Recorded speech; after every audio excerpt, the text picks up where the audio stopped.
The Zodiac Killer. Just the name sends shivers down your spine. He was a phantom, a nightmare figure who terrorized Northern California in the late 1960s and early 1970s. He was a predator who seemed to vanish into thin air after each attack. He left a trail of blood and fear in his wake. The Zodiac case became a morbid obsession for many. People were glued to their radios and televisions, desperate for any news. Who was this shadowy figure? Why was he doing this? The questions were endless. The Zodiac Killer wasn't content with just killing, he wanted to play a game. He sent cryptic letters and ciphers to the newspapers. These messages taunted the police and the public. He craved attention, recognition. The Zodiac case is a chilling reminder that some mysteries may never be solved. It's a story about the darkness that can lurk in the human heart. It's a story that continues to fascinate and terrify us to this day. The Zodiac's reign of terror began in December 1968. This marked the start of a series of brutal and senseless killings that would haunt Northern California for years to come. David Faraday and Betty Lou Jensen were on a first date. They were young, full of life, and had their whole future ahead of them. They parked on a lover's lane in Benicia, California, a spot known for its quiet and romantic atmosphere. It was a place where young couples could escape the world and enjoy each other's company. It should have been a night of innocent romance, filled with laughter, dreams, and the excitement of new love. Instead, it ended in tragedy. The peaceful night was shattered by the sound of gunfire, and the dreams of two young people were brutally cut short. The young couple was shot to death. Their lifeless bodies were discovered by a passerby, marking the beginning of the Zodiac's horrifying spree. Then, in July 1969, the Zodiac struck again. This time, the terror moved to Vallejo, another quiet community that would soon be gripped by fear. Darlene Ferrin and Michael Margot were attacked in a similar fashion. They were sitting in their car, enjoying a peaceful night, unaware of the danger lurking nearby. Michael survived the attack, but Darlene was not so lucky. She succumbed to her injuries, leaving behind a grieving family and a community in shock. Her death was a stark reminder of the senseless violence that the Zodiac was capable of. The community mourned her loss, and fear began to spread. The killer then contacted the police. He used a payphone, a chilling method that added to the terror. His voice was calm, almost taunting, as he claimed responsibility for the murders. He claimed responsibility for the murders, providing details that only the killer would know. This was a game to him, a twisted game of cat and mouse with the authorities. This was when the chilling moniker Zodiac was first uttered. The name, taken from a watch brand, became synonymous with fear and mystery.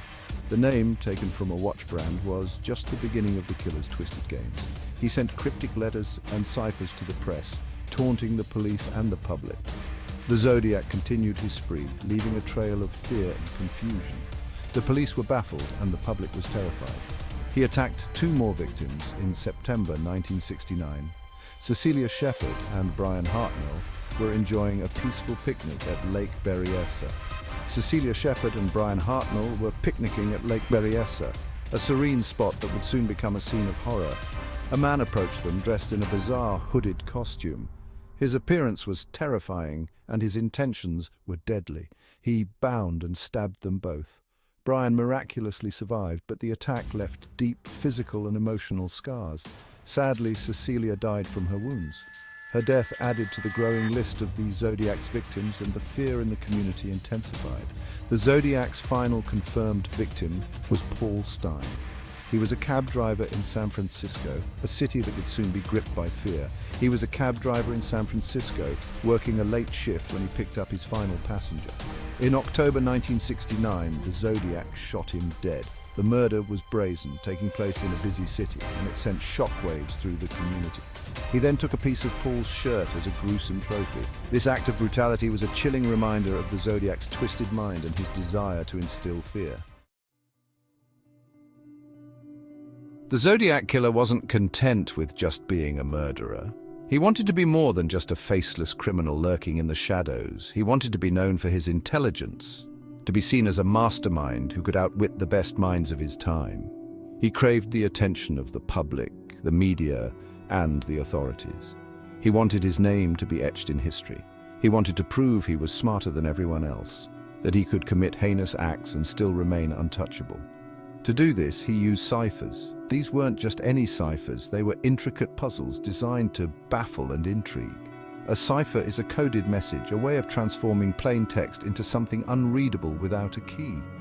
It's a way of hiding information, of keeping secrets from prying eyes. The Zodiac sent several ciphers to newspapers, each one more complex than the last. He claimed they held the key to his identity, a tantalizing promise that kept everyone guessing. He taunted the police, daring them to break the codes, knowing that each failure would only add to his legend. Some of the ciphers were incredibly complex, filled with symbols and patterns that seemed almost impossible to decipher. They baffled experts for years, leading to countless theories and dead ends. One cipher, known as the 408 cipher, was solved by a schoolteacher and his wife. Their breakthrough was a rare moment of triumph in a case filled with frustration. They cracked the code in 1969, revealing a chilling message from the Zodiac. However, the solution didn't reveal the Zodiac's identity. It was a cruel twist, a reminder of how elusive he was. Instead, it contained a rambling message filled with misspellings and bizarre claims, a taunt to those who had worked so hard to decode it. The ciphers became a source of both fascination and frustration, a puzzle that seemed to offer answers but always fell just short. They offered a glimmer of hope, a chance that maybe, just maybe, the next cipher would be the one to crack the case wide open. Perhaps if deciphered, they would lead to the killer, bringing closure to a case that had haunted so many for so long. Yet they also highlighted the Zodiac's arrogance and his desire to toy with the authorities, to show that he was always one step ahead. The unsolved ciphers continue to intrigue investigators and amateur sleuths alike, each one hoping to be the one to finally solve the mystery. They are a tangible link to the killer's twisted mind, a glimpse into the way he thought and operated. They represent a puzzle that may never be fully solved, a mystery that continues to captivate and confound. As new techniques and technologies emerge, there is always hope that one day the Zodiac's ciphers will finally be unraveled, revealing the secrets they hold. Until then, the Zodiac's ciphers remain one of the most enduring enigmas in the history of crime, a testament to the dark genius of a killer who still haunts our collective imagination. Section 4. The Zodiac's taunting letters to the press. The Zodiac Killer loved to be the center of attention. He craved notoriety. His desire for fame was insatiable, and he found a way to feed this hunger by directly engaging with the media. He saw himself as some kind of twisted celebrity, a dark figure who could manipulate the public's fear and curiosity. What better way to achieve this than by reaching out to the press? The newspapers became his stage, and the journalists his unwilling accomplices. The Zodiac sent numerous letters to newspapers, each one more cryptic and chilling than the last. These letters were filled with chilling details of his crimes, often describing the gruesome acts with a disturbing nonchalance. They also contained taunts directed at the police, mocking their efforts to catch him and highlighting their failures. He seemed to relish in the fear he was creating. His handwriting was distinctive, a signature of his twisted persona. It was part of what made his letters so recognizable. The block letters, written in all capitals, were a hallmark of his correspondence. He wrote in block letters, all capitals, which added to the menacing tone of his messages. This made his messages appear even more menacing, as if they were shouting out from the page. The Zodiac signed his letters with a symbol, a chilling mark that became infamous. It was a circle with a cross through it, a simple yet terrifying emblem that represented his reign of terror. This symbol became synonymous with the killer, a haunting reminder of his presence and his unrelenting threat. It was a chilling reminder of his presence, a constant symbol of fear that loomed over the public.